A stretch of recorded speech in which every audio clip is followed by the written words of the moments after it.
It's not in the face! Thank you.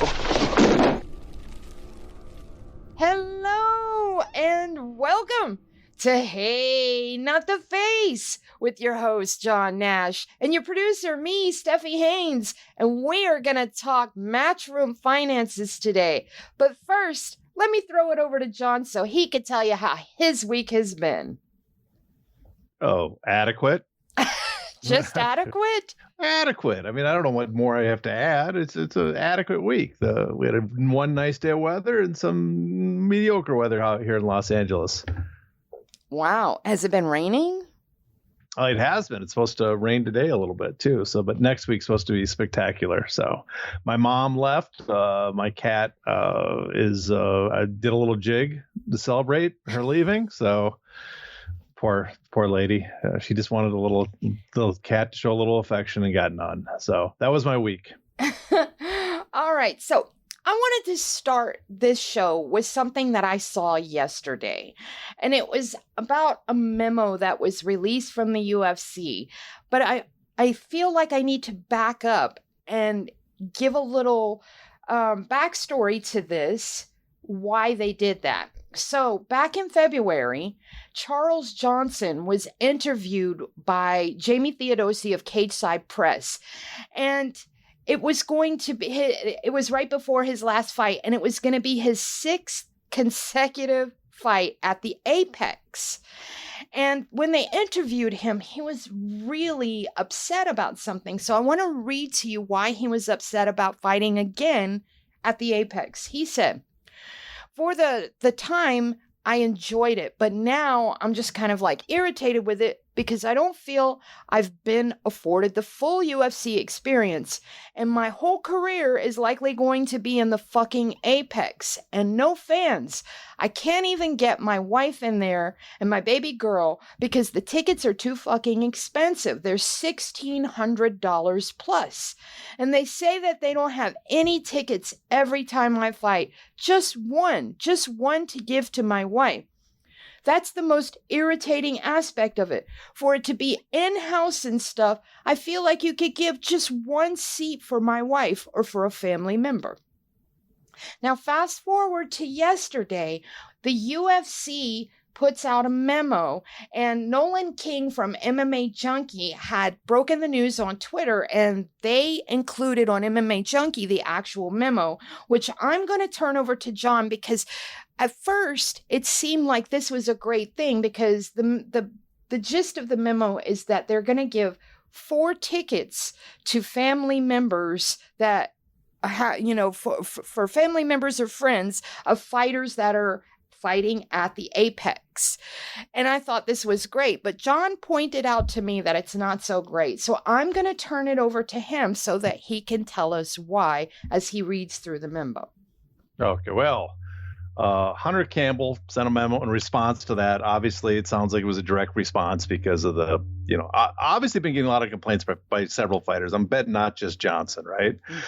So he sent out a memo that Nolan King, our colleague Nolan King, he got a hold of, obviously from a fighter. I don't think it was ever released to the press.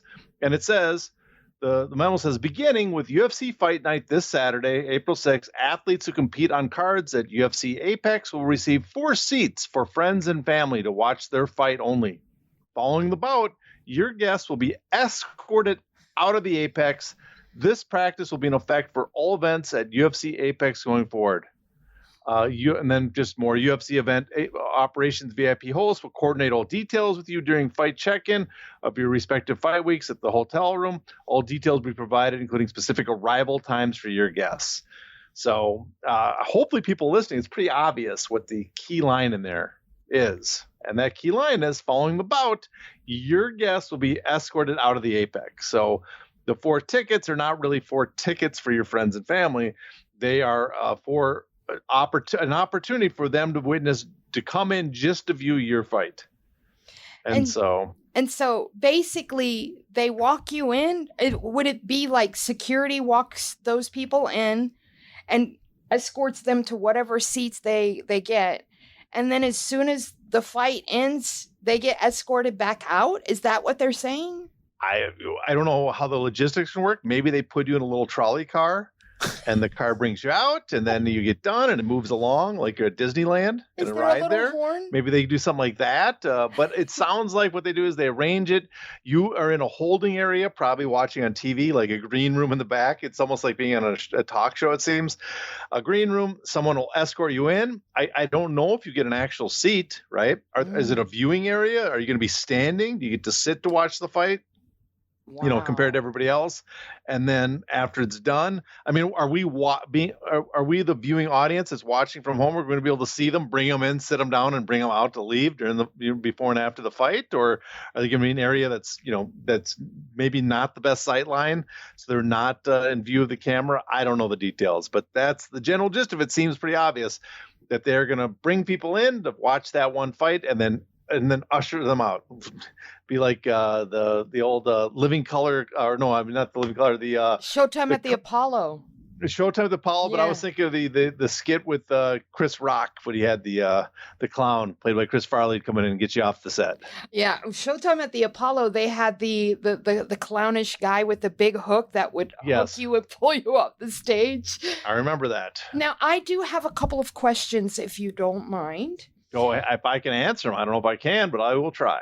When a company memo is sent out from the UFC to its fighters like this, how does that affect a contract? Like, does it get folded in later? Does it not? Does the memo stand on its own? How does that work?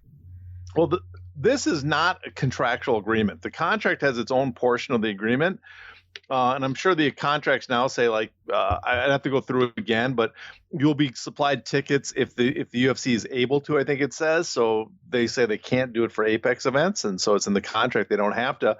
This is just their standing policy. Doesn't mean they're contractually obligated to do it.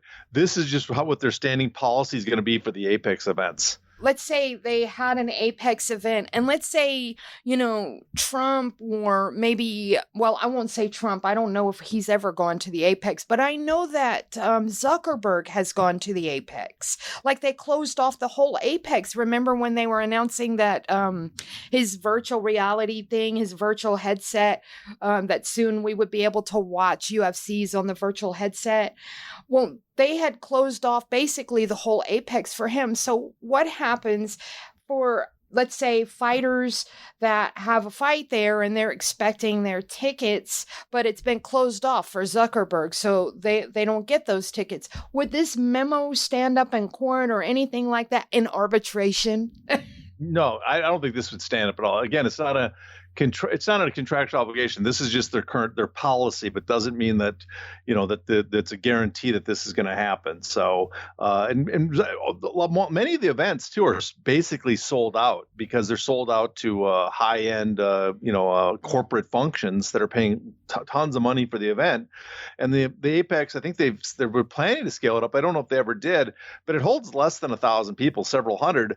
And so if you have 24 fighters on a card, that's almost 100 people, more than 10% of the whole, the entire card would be guests. And so the UFC, I get, they don't want to do that. But I think for most events, because it's one section is going to be dedicated, one spot and the whole card is going to be dedicated for these family, they can still sell the tickets for an enormous amount for how small show it is. And then in that same interview, a little later, Charles Johnson had said that there was a heckler that's always there because he pays the $1,600 plus per ticket to go in and talk shit to the fighters. That's an expensive hobby because I turn the audio on and I also skip a lot of the fights in the Apex events.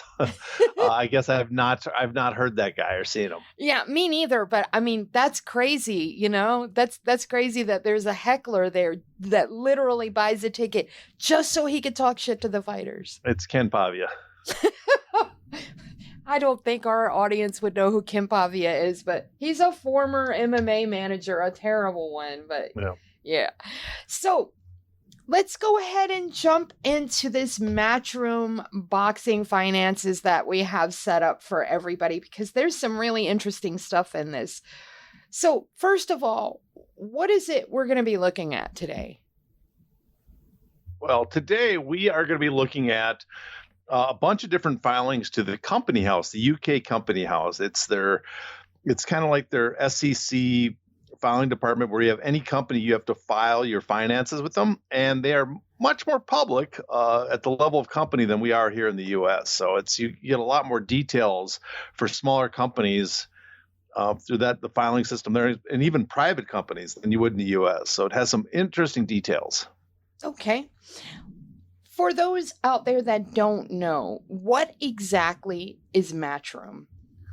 Matchroom is a sports company in the UK. It has several entities in it of sports they do, like cricket. I don't know, like snooker. This is where we should get Errol Hawani in, because he talks about this stuff all the time. I think snooker and darts and all these kind of British bar sports, as well as boxing. Is under the umbrella. So all of them are together. It's a sports entity that sells, TV time and stuff all over the UK and all over the world now. And a major component of it, probably the biggest part of it, is the Matchroom Boxing, a long-run boxing promotional company by the Hearn family, now run by Eddie Hearn. Okay. Now, when you were talking about the companies that make up Matchroom, what about the companies that just make up the boxing portion of the company? Or is there more than one, or is it just one? Well, there's actually several companies that make up Matchroom Boxing. There's Matchroom Boxing Limited in the UK. That's the main UK company. That when you think of Matchroom Boxing, that's it. But then they own shares in several other companies. And one company they own 60% of is Matchroom Boxing Global. It used to be Matchroom Boxing Italy. Now it's Matchroom Boxing Global, which is based in the UK. They also own 100% of a company called Matchroom Boxing USA Limited, right? Mm-hmm. Which is based in the UK. And through that, they own 60% of what's called Matchroom Boxing USA LLC, which is based in Delaware. The other partner of Matchroom Boxing USA LLC is the DAZN Network. When you talk about all of these companies all over the place, are they all the same? I just want to know.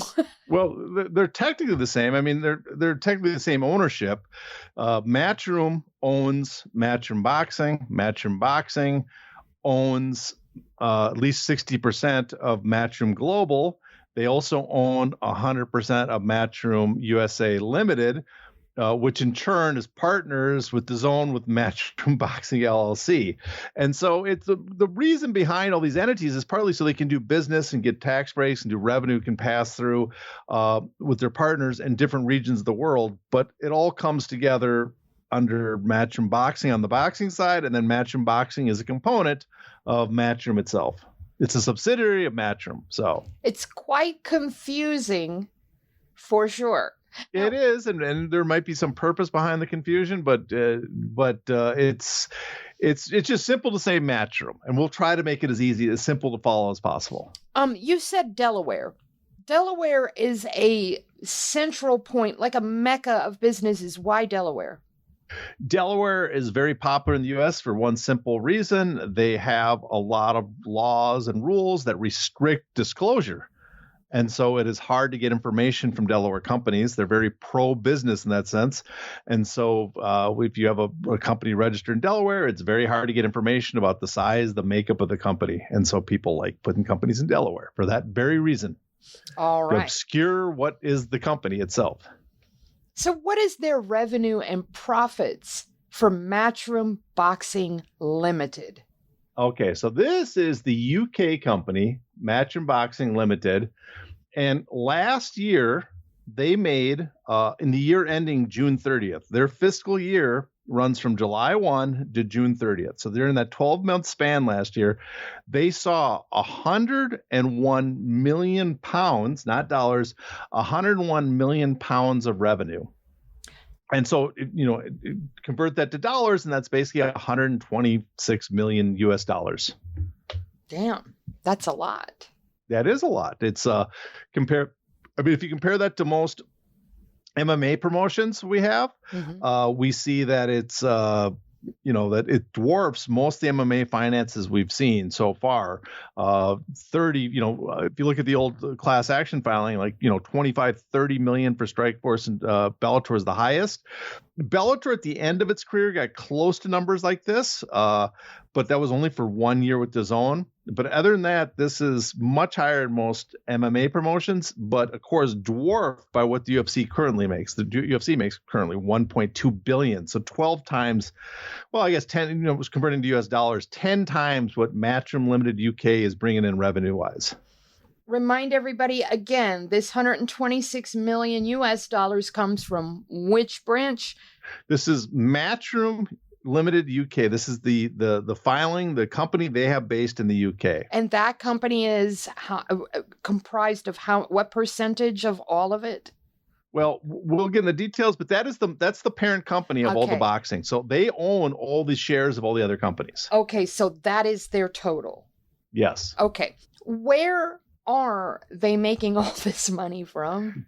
Well, they do multiple things. They obviously they promote around the world, but last year they had 3 sources. They divide it into the where they get their money from, their revenue sources. So under Matchroom, that fiscal year 2023, they saw $40 million. I shouldn't say 40 million pounds, so about 50 million US dollars in the United Kingdom.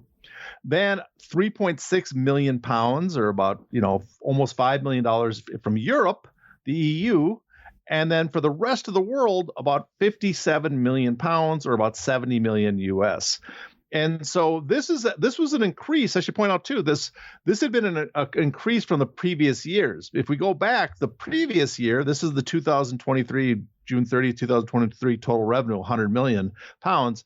The previous year, they had 61 million pounds. The year before that, during the pandemic, 47 million.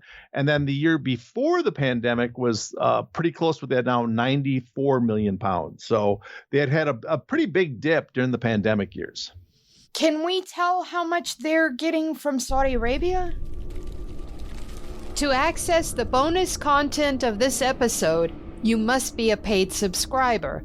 To do that, go to heynottheface.substack.com and subscribe today.